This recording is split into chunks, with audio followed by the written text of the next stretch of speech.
আমার মা বেশ সুন্দর তালের বড়া, নারকেলের বড়া, আবার কলার বড়া, বিভিন্ন ধরনের এরকম বড়া বানাতেই থাকে।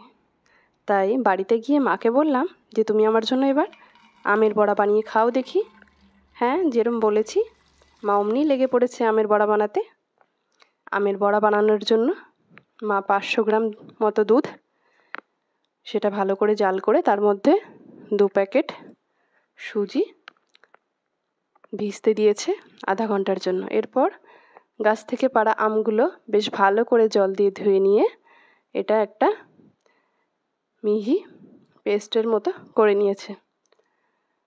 এরপর একটা প্যান গরম করে তার মধ্যে সমস্ত আম ঢেলে বেশ ভালো করে জাল করে নিয়েছে। এর মধ্যে কোনো রকম চিনি দেয়নি। এরপর সুজি ভেজানো দুধের মধ্যে দিয়ে দিয়েছে ময়দা, চিনি এবং জাল করে রাখা আমের পাল্পটা। আমের পাল্পটা দিয়ে সমস্ত দুধের সাথে বেশ ভালো করে একটা দারুণ সুন্দর ব্যাটার তৈরি করেছে। এই ব্যাটারটা বেশ বড়ার মতো করে, যাতে বড়া দেওয়া যায় একটু গাঢ় গাঢ় করেই করতে হবে। এর মধ্যে দিয়ে দিয়েছে পরিমাণ মতো লবণ এবং মৌরি। লবণ মৌরি দিয়ে আবার কিছুক্ষণের জন্য বেশ ভালো করে এটা ফেটিয়ে একটা দারুণ ব্যাটার করে নিয়েছে।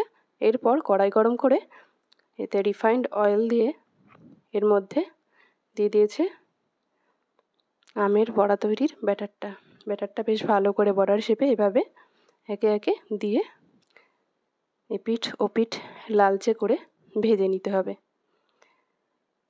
দেখতে হবে যাতে খুব বেশি পুড়ে না যায়। পুড়ে গেলে কিন্তু এর স্বাদটা খুব ভালো হবে না। এভাবে দুপিঠ উল্টে ভেজে নিলেই তৈরি হয়ে যাবে আমের বড়া। দারুণ টেস্টি হয়েছিল খেতে।